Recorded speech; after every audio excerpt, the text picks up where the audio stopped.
నేను ఎక్కువసేపు మాట్లాడిన అధ్యక్ష. ధన్యవాదాలు అధ్యక్ష.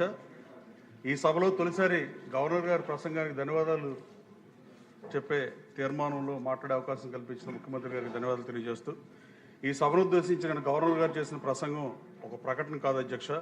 అది విజన్ 2047 దిశగా రాష్ట్రం ముందుకు సాగాల్సిన మార్గదర్శకం. అలాగే ఈ ప్రసంగం మనకు ఒక స్పష్టమైన సందేశాన్ని ఇస్తుంది అధ్యక్ష.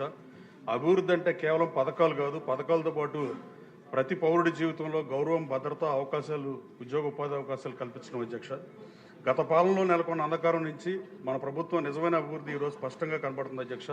కేవలం 20 నెలల్లో 4,498 కోట్ల విద్యుత్ బకాయిలు చెల్లించబడ్డాయి అధ్యక్ష. యూనిట్కి 13 పైసలు విద్యుత్ ఛార్జీలు తగ్గించబడిన పరిస్థితి. అమరావతిని మళ్లీ శాశ్వత రాజధానిగా పునరుద్ధరించబడిన పరిస్థితి.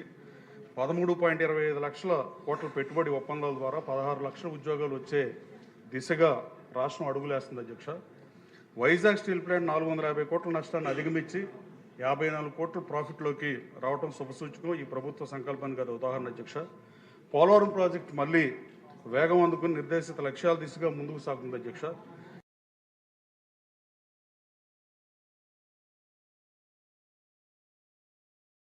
ఇవన్నీ పాలనలో స్థిరత్వాన్ని తీసుకొచ్చినాయి. ఈ మాటలు కాదు, ఈ వాస్తవాలు అధ్యక్ష.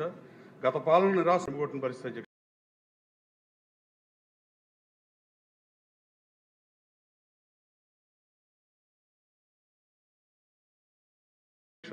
ఈరోజు 14 ఇన్వెస్ట్మెంట్ బోర్డులు ఏర్పాటు చేయడం ద్వారా 8.74 లక్షల కోట్ల ప్రాజెక్టులు ఆమోదం పొందిన పరిస్థితి అధ్యక్ష. 175 నియోజకవర్గాల్లో ఎంఎస్ఎంఈ పార్కులు ఏర్పడుతున్నాయి. అలాగే అమరావతిలో quantum valley, green hydrogen city, space city, semi conductor ecosystem వంటి ప్రాజెక్టులు రాష్ట్ర భవిష్యత్తుకు ఆర్థిక వ్యవస్థను సిద్ధం చేస్తున్న పరిస్థితి అధ్యక్ష.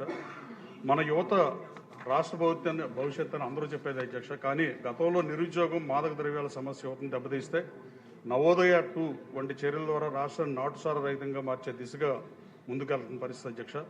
5 ఏళ్ల నియామకాలు లేమి తర్వాత మెగా డిఎస్సి ద్వారా 15,941 మంది టీచర్లకి అవకాశం, అలాగే 5,757 మంది కానిస్టేబుల్ నియామకం వ్యవస్థకి కొత్త ఊపు తీసుకొచ్చింది అధ్యక్ష. పరిశ్రమల కోసం క్లస్టర్లు, ఏఐ, డ్రోన్, క్వాంటమ్ స్కిల్ సెంటర్లు యువతను భవిష్యత్తుకు సిద్ధం చేస్తున్నాయి అధ్యక్ష. ఇది కేవలం ఈ రోజు ఉపాధి కాదు, వచ్చే దశాబ్ద కాలంలో రాష్ట్రాన్ని సిద్ధం చేసే నిర్ణయంగా నేను భావిస్తున్నాను అధ్యక్ష.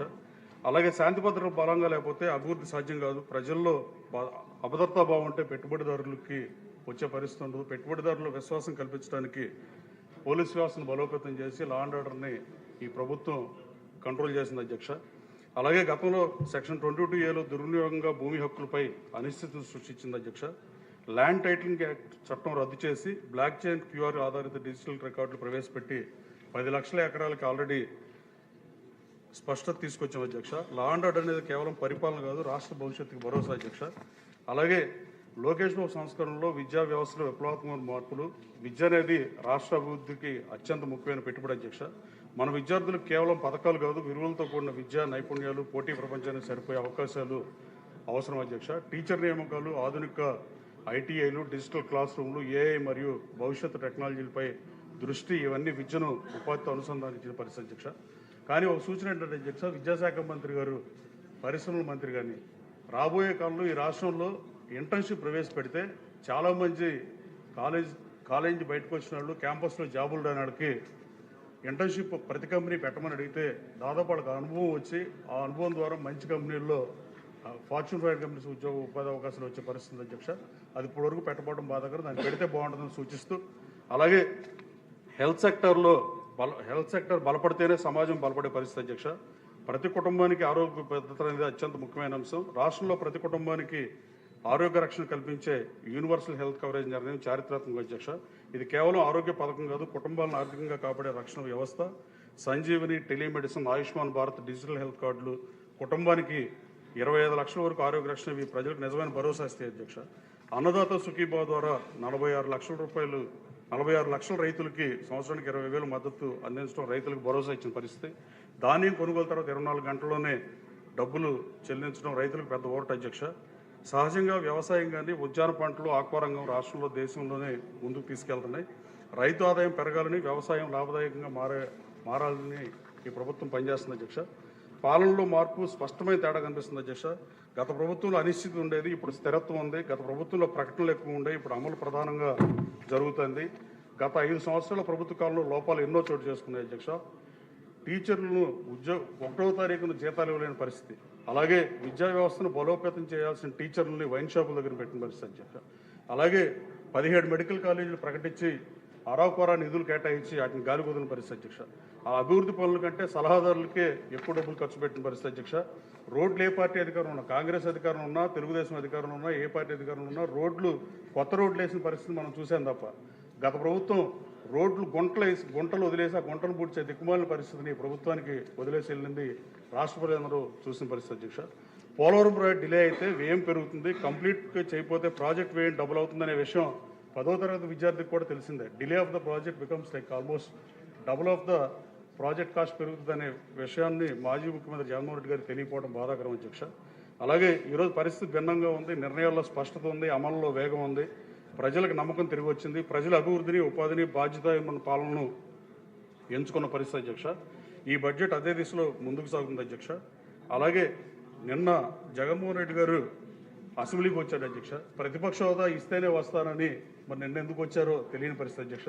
అంటే గవర్నర్ గారు మీరేమన్నా ప్రతిపక్ష హోదా ఇచ్చారో లేదా ఆయనకు తీసుకుని వచ్చి వెళ్ళిపోయాడో తెలియదు, కానీ గవర్నర్ గారు ప్రసంగం కూడా మొత్తం వినకుండా గవర్నర్ అవమానించిన పరిస్థితి అధ్యక్ష.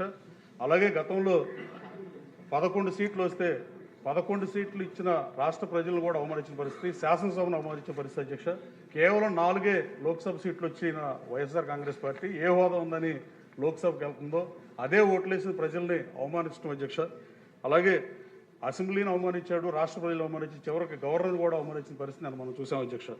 అలాగే నిన్న ఇక్కడ కూర్చొని ఆయన మొత్తం స్పీచ్ అని ఇక్కడ ప్రజాస్వామ్యయుతంగా దాని మీద మాడితే బాగుండేది అధ్యక్ష. బయటికి వెళ్ళిపోయి టీవీల్లో లైవ్ చూసి సామాన్య జనంలాగా ఎలక్టెడ్ మెంబర్ శాసనసభ్యులు కూడా టీవీల్లో చూసి మళ్ళీ ప్రెస్ మీట్లు పెట్టి గవర్నర్ ప్రసంగం మీద మాట్లాడిన పరిస్థితి మనం చూసాం అధ్యక్ష. పోడియం దగ్గరికి పంపించి అందరినీ ఆయన అక్కడే కూర్చుంటే బడ్జెట్ తింటున్నాడేమో అనుకునే పరిస్థితి అధ్యక్ష. కానీ 10 నిమిషాలకే వెళ్ళిపోయిన పరిస్థితి అధ్యక్ష. 11 నిమిషాలు. దేశం అంటే మట్టి కాదు, దేశం అంటే మనుషులు ఆయన గురజాడ అప్పారావు గారి సూక్తిని నిన్న గవర్నర్ ఉటంకించిన పరిస్థితి అధ్యక్ష. ఈ ప్రభుత్వం దేశం అంటే మనుషులుగా గుర్తించి వాళ్ళ అవసరాల కోసం పనిచేస్తుంది. గత ప్రభుత్వం దేశం అంటే మట్టిలాగానే ఆ కొండలు గుట్టలు తోపుని అవినీతి కార్యక్రమాలు చేసిన పరిస్థితి అధ్యక్ష. ప్రతిపక్షం భయపడుతుంది అధ్యక్ష, భయపడుతుంది అధ్యక్ష. మేము నమ్మకం కల్పించాం. ప్రతిపక్షం గతాన్ని దాచి రాజకీయాలు చేస్తుంది అధ్యక్ష. ఈ ప్రభుత్వం రాష్ట్రాన్ని పునర్నిర్మిస్తుంది అధ్యక్ష. ప్రపంచానికి కనపడుతుంది, దేశానికి కనపడుతుంది, కానీ వైసీపీ నేతలు కనపడలేదు అధ్యక్ష.